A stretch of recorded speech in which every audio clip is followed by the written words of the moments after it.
आज के इस कार्यक्रम के लिए अगले वक्ता श्री हरिविठल दुबे जी धूमकेतु जी को आमंत्रित करना चाहूंगा। धूमकेतु जी का नाम कोई हम सब के लिए जाना पहचाना है, कोई अनजान नहीं है।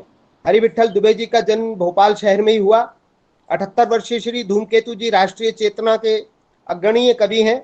स्वर्गीय माणिक चंद वाजपेयी जी मामा जी के निर्देशन में आपने स्वदेश इंदौर में लेखन प्रारंभ किया और ना काहू से बैर, ना काहू से दोस्ती, ना काहू से बैर नाम का कालम आपने स्वदेश इंदौर के लिए लिखना प्रारंभ किया।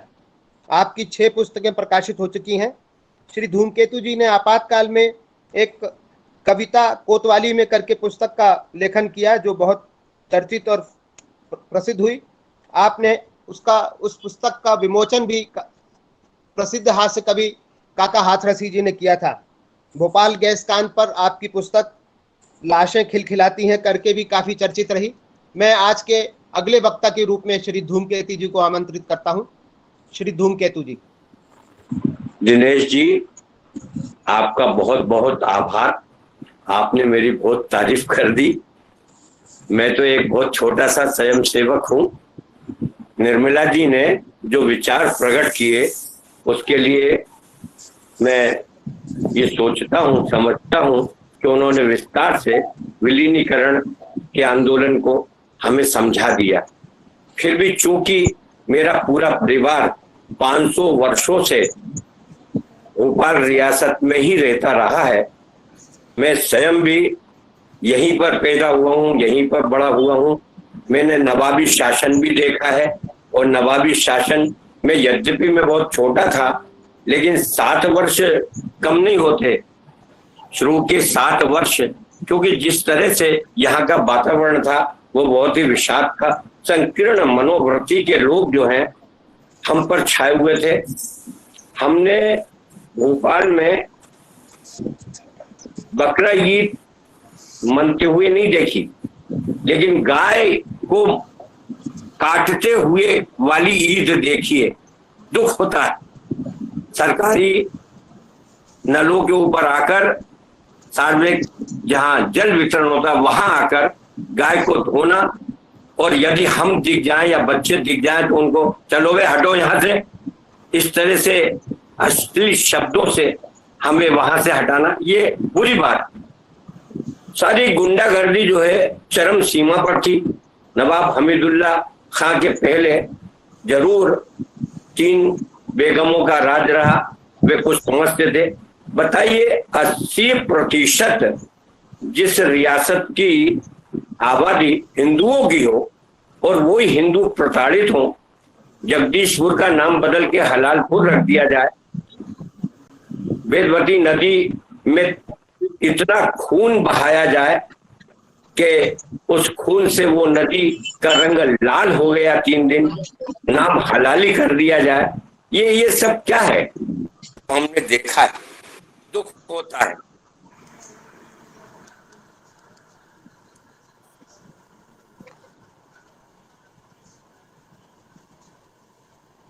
अरे ये बीच में किसका फोन आ गया है यार? रानू,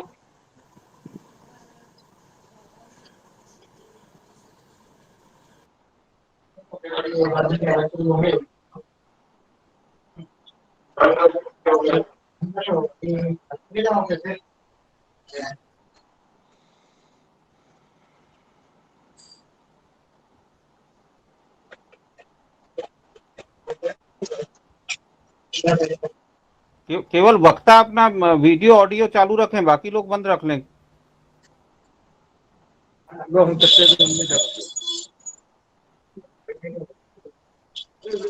तो 1 मिनट में जुड़ जाएंगे अपन, 1 मिनट प्रतीक्षा कर लेंगे। अपन आपसी बातचीत ना कर लें, हो सकता है उनके पास किसी का फोन आ गया हो।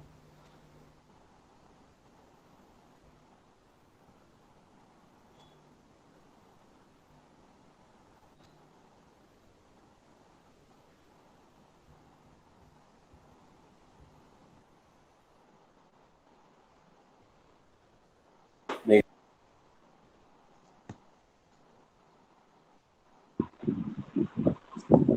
असल में हुआ ये कि हमारे बीच में डिस्टर्ब हो गया।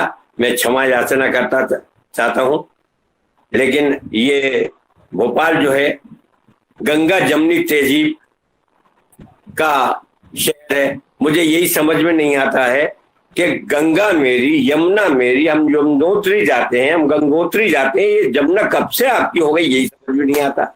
ऐसा कुछ नहीं है। देखिए, संकीर्णता सब जगह है, सब जगह इस तरह की बातें होती हैं, लेकिन इतना मत दबाओ किसी को। विलीनीकरण का मतलब ही क्या हुआ? जब देश को दो भागों में बांट दिया गया, लाखों लोग काटे जा रहे थे, लाखों लोग प्रताड़ित किए जा रहे थे, पूरे के पूरे पाकिस्तान से हिंदू लोग यहाँ पर आ रहे थे, यहाँ से कुछ लोग जा रहे थे केवल। ऐसी स्थिति में एक और हिंदुस्तान में 4-5 और पाकिस्तान बन जाए, और वो भी भारत माता के दिल पर। भोपाल भारत माता का दिल है, और यहाँ पर हमीदुल्लाह खां चाहते थे कि एक पाकिस्तान और बन जाए, रजाकार चाहते थे कि हैदराबाद में एक और पाकिस्तान बन जाए, जूनागढ़ का नवाब अलग चाहता था कि एक और पाकिस्तान बन जाए। तो ये जो स्थिति थी, उस स्थिति को भोपाल के जागरूक कर्मठ, अब फिर अगर मैं कहूंगा कि हिंदुओं ने, तो आप कह सकते हैं कि ये बार बार इतनी संकीर्णता फैला रहा है, लेकिन उसको संघर्ष के साथ विलीनीकरण का आंदोलन चलाया, और विलीनीकरण आंदोलन चलाने के बाद हिंदू जो है संघर्ष करते हुए आखिर हम आजाद हुए। वो दिन बहुत दुखदायी था जब 1 जनवरी 1947 को पूरे देश में आजादी का दिन मनाया जा रहा था, और हम तिरंगा झंडा लहराने के लिए तरस रहे थे, बाहर निकल नहीं सकते थे। हमारे घर के बगल में ही एक कोतवाल रहते थे, नगर के कोतवाल, इतनी शक्ति थी कि हम निकल नहीं पा रहे। वो रात की बात बहन ने की, वहां पर लोग मारे गए विलीनीकरण आंदोलन के समय। लेकिन इसके बाद 1 जून 1949 भारत में वो दिन है भोपाल के लिए, जिन्होंने एक स्वर्णिम भोपाल दिया। हम ठोस धरातल पर खड़े होकर आज कह सकते हैं कि हमने जो कुछ देखा, लेकिन हमारे हुतात्माओं ने हमारे, अब उसमें उद्धवदास मेहता का नाम मैं क्यों ना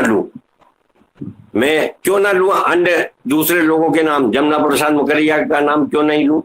कई लोग हैं ऐसे जिन्होंने आगे बढ़कर हिंदुओं को जागृत किया विलीनीकरण के लिए, और केवल हिंदू ही नहीं, कई वफादार मुसलमान भी थे जो इसमें आगे थे, और प्रजामंडल के माध्यम से आंदोलन चल रहा था। आंदोलन में शाकिर अली खान भी थे, रतन कुमार भी थे, बालकृष्ण भी थे, गुप्ता मोहिनी बाई भी थी, मथुरा बाबू भी थे, चतुर नारायण मालवीय भी थे, लेकिन लाला मुल्क राज भी थे, अन्य दूसरे भी थे। लेकिन जैसे ही भोपाल आजाद हुआ, पता ही नहीं चला कि हिंदू महासभा के लोग जिन्होंने विलीनीकरण आंदोलन में अपने प्राणों की बाजी लगाई, वो सब कहां चले गए। और एक खास वर्ग के वामपंथियों से लेकर और कांग्रेसियों से लेकर, जो हमेशा मलाई चाटते रहे हैं, मलाई आज भी चाटना चाहते हैं, वो उभर कर आ गए और सारे के सारी विलीनीकरण के सेनानी बन गए। पूछा गया कि आखिर ऐसा क्यों है? क्योंकि जिस देश का गृह मंत्री वल्लभ भाई पटेल हो, और जो खुलकर भोपाल रियासत को भारत में मिला रहा हो, लेकिन फिर कौन ऐसे लोग थे जो मतलब है कि इसमें सारे के सारे, तो पता ये लगा कि चूंकि महात्मा गांधी की हत्या हो गई तो सारे के सारे एक वर्ग को जवाहरलाल नेहरू ने नेगलेक्ट कर दिया कि नहीं, इनका तो कहीं जिक्र ही नहीं होना चाहिए। ये विलीनीकरण आंदोलन में हुआ। मैं तो बहुत बड़ी बात नहीं कहना चाहता, समय हो गया है, लेकिन मैं अपनी कविता के माध्यम से 2-3 बात कहना चाहता हूं। आज जब हम, मेरे बातों में ये बात आई भी थी सामने कि बच्चों को मालूम नहीं है कि यहाँ क्या होता था। अरे यहाँ प्यार मोहब्बत की बातें लोग जरूर करते हैं, लेकिन रोजाना कम से कम 100 से ज्यादा हिंदू महिलाओं का अपहरण हो जाता। छोटे बच्चों के साथ इकलामबाजी होती थी, उनको घर से उठा के ले जाते थे। इस सबको रोकने के लिए आरएसएस के शाखाएं लगती थी, जागरूक किया जाता था। नाना जी तो मुझे जो है लेके कदर मियाँ का एक महल हुआ करता था, जो बाद में विश्रांति भवन हो गया, उसके अंदर शाखा लगती थी। बहुत सारे लोग थे जिन्होंने, अब एक का नाम तो नहीं बताया जा सकता, जिन्होंने मतलब कि इस आंदोलन को आगे बढ़ाया। मैं तो एक बात कहना चाहता हूं कि आज भी तुष्टीकरण की नीति यदि अपनाओगे तो देश जो है आगे नहीं बढ़ पाएगा। ये 7 वर्षों में हमने जो देखा है, हमको गर्व होता है कि कम से कम इस देश को एक ऐसा स्वाभिमानी व्यक्ति तो मिला है जो देश के पुनरुत्थान के लिए प्रयत्नशील है, हमारी सांस्कृतिक विरासत को लौटा रहा है, हमारी संस्कृतियों को जीवित रखा हुआ है।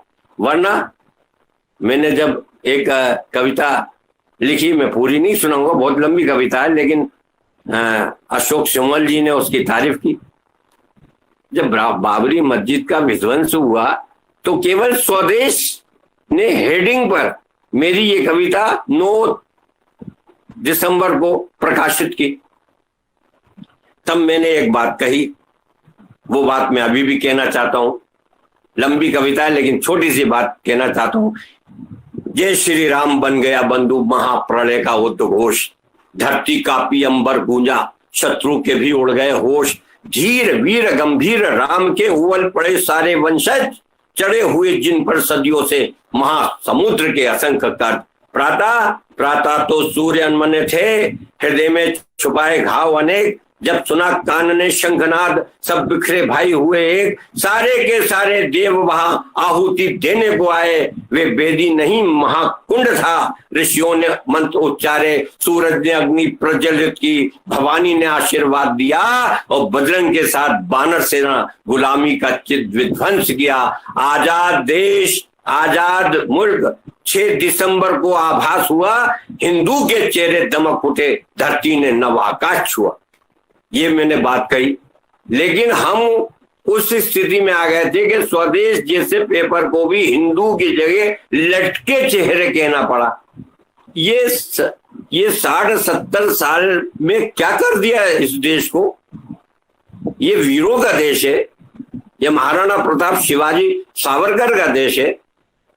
इस देश को क्या कर दिया, इसलिए मुझे कहना पड़ा उस कविता में, जिसकी तारीफ आदरणीय सिमल जी ने की, अशोक सिमल जी ने।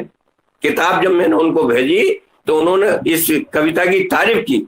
उसके आखिर की कुछ पंक्तियां कहकर मैं अपनी बात खत्म करूंगा कि कहना सिर्फ इतना सा चाहता हूं कि, और ये मैंने उसमें चेतावनी के रूप में लिखा कि ए सत्ताधीशों, जो कुछ तुम कह रहे हो ठीक नहीं कर रहे, सब काम तुम्हारे आत्मघाती पद लोलुप और स्वार्थ जन है। संस्कृति के तुम हत्यारे हो, विधर्मी हो, पापी मन है।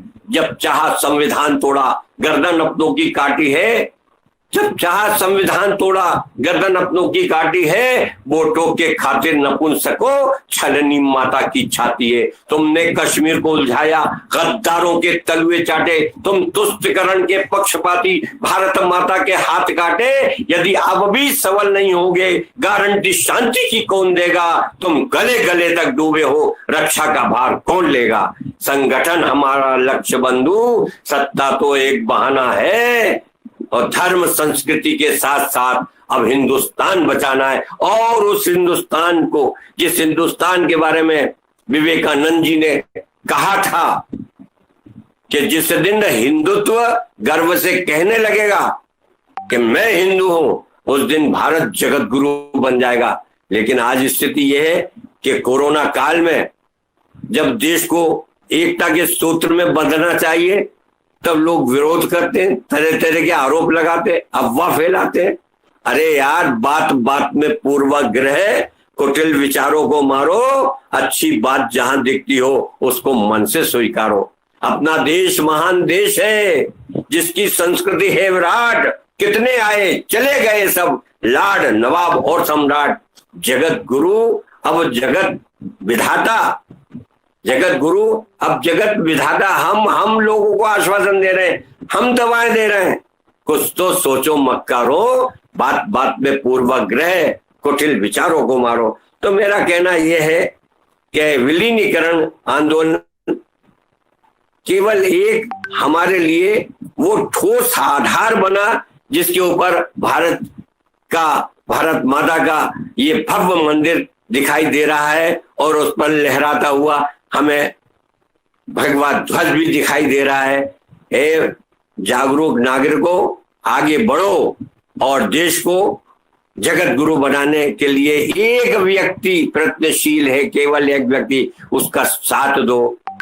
मैं विलीनीकरण के सारे अमर हुतात्माओं को अपनी श्रद्धांजलि अर्पित करता हूं और जिन्होंने विलीनीकरण आंदोलन में आगे बढ़कर भाग लिया उनके नाम सब तिरोहित कर दिए गए। उनका नाम उनका यार, चूंकि ये हिंदू महासभा का है, ये हिंदूवादी है, ये इस तरह से जो है वो उनको हटा दिए गए, अपने अपनों को बांट दिए गए प्रशस्ति पत्र। उन सब की आलोचना तो करता हूं, लेकिन जिनको नहीं मिला उन्होंने देश के लिए बलिदान दिया है। मैं उन सबको नमन करते हुए भावेश जी और सारे के सारे लोगों को जो आपने मुझे बुलाया, मैं बहुत बहुत आभार मानता हूं। विशेषकर जब नारद जयंती के अवसर पर विश्व संवाद केंद्र भोपाल जागरूक नागरिक मंच ये संयुक्त प्रयास करे और अवधेश जी जिसे संयोजित करें, जिसमें ओम मेहता जैसे व्यक्ति उपस्थित रहे, जिसमें हमारे रमेश शर्मा जैसे वरिष्ठ अधिकारी और सारे के सारे, कुलदीप सिंह जी मुझे दिख रहे हैं, सुशीला जी मुझे दिख रही हैं, सारे के सारे, निर्मला जी ने बहुत बढ़िया पढ़ा। सबका हृदय से आभार मैं प्रकट करता हूं। हो सकता है कि मुझसे कुछ गलतियां हुई हों, लेकिन कवि हूं, स्वाभिमानी हूं, मैंने स्वाभिमान के साथ अपनी बात कही है। जय भारत, जय भारती।